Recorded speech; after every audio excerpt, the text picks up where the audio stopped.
Suatu ketika Ibn Ummi Maktum yang buta, Ibn Ummi Maktum itu buta matanya, dia muadzinnya Rasulullah SAW, sebab nuzul turunnya surat Abasa. Ibn Ummi Maktum yang buta, kata Al-Imam Abdullah bin Al-Haddad, pernah syaka ila Rasulillah sallallahu alaihi wasallam, pernah mengadu kepada Rasulullah sallallahu alaihi wasallam, annahu la qa'id lahu, karena dia buta, dia itu tidak punya seseorang yang menuntun dia untuk pergi sholat berjamaah. Wa dzakara lahu ma bil Madinah yauma idzin minal abar wal hawam. Dia juga menjelaskan kepada Rasulullah sallallahu alaihi wasallam, jadi dia itu mau meminta keringanan dari Nabi, uzur untuk tidak menghadiri sholat berjamaah.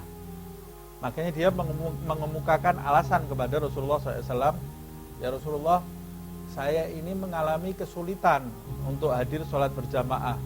Satu, karena saya tidak punya orang yang menuntun saya untuk pergi ke masjid sholat berjamaah. Dua, dia menyebutkan di Madinah ini yauma idzin, di masa itu banyak sekali al-abar. Al-abar ini mungkin lubang-lubang, tanahnya ini banyak yang berlubang, wal hawam, dan banyak singa, banyak binatang buas yang berkeliaran di kota Madinah itu. Wa bu'di manzilihi anil masjid, dan rumahku jauh dari masjid. Jadi ada 4 alasan ini ya. Kita baru hujan saja langsung tidur kita. Ini 4 alasan yang kuat kalau menurut kita, ya ini sudah izinkan aja ini. 4 alasan yang kuat. Pertama, dia buta, tidak punya orang yang menuntun dia. 1. 2, di Madinah itu banyak lubangnya. Di kota Madinah itu, perjalanan dari rumahnya ke masjid itu banyak lubang-lubang, sehingga dia takut terjerumus masuk ke sumur atau lubang tadi. 3, banyak binatang buas, takut dia tidak bisa melihat. 4, rumahnya jauh dari masjid. Sekarang ada mobil, ada macam-macam, hujan tidak hujanan, lubang tidak sakit, ya. Ada macan juga tidak bisa masuk ke masjid kita. Plus punya mobil, ada AC-nya, apalagi binatang buas tidak ada, orang jahat juga tidak ada, dekat lagi. Semuanya bisa dicapai dengan dekat. Masjid sekarang banyak, ya. Atau minimal orang yang diajak berjamaah itu ada di sekitar kita gitu ya, untuk diajak sholat itu.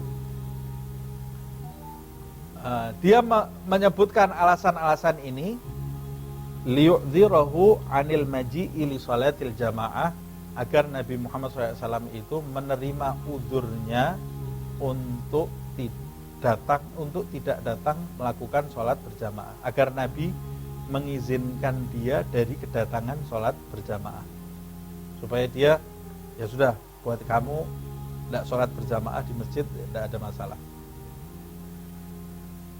Fa'adzarahu ba'da dzikrihi li hadhil asya' kulliha. Maka Nabi Muhammad SAW mengizinkan, ya sudah, buat kamu tidak ada masalah untuk tidak datang.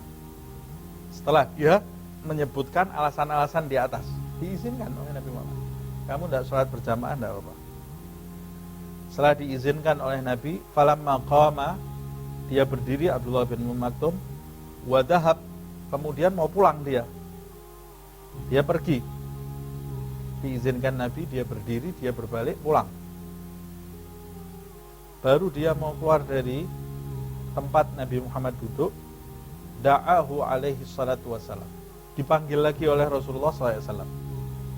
Ya Ummi Maktum. Dipanggil lagi. Sudah sampai sana luar dipanggil lagi oleh Rasulullah SAW. Falamma raja'a ilaihi, ketika kembali lagi ke Rasulullah SAW, qala lahu, Nabi Muhammad bertanya kepada Abdullah bin Ummi Maktum, hal tasma' hayya 'alas salah hayya 'alal falah? Kamu dari rumah kamu itu kedengeran enggak suara azan hayya 'alas salah hayya 'alal falah? Kamu kedengeran enggak? Kata Ummi Maktum, Ibn Ummi Maktum, na'am ya Rasulullah, dengar dari rumah saya. Faqala lahu alaihi salatu wassalam, maka Rasulullah SAW kemudian bersabda kepadanya, fahalum mahala, kalau begitu kamu datang kerjakan sholat berjamaah. Jadi di uzurnya tadi dicabut lagi oleh Rasulullah SAW. Fala udhra laka, tidak ada uzur bagi kamu, datang kerjakan sholat berjamaah bersama saya.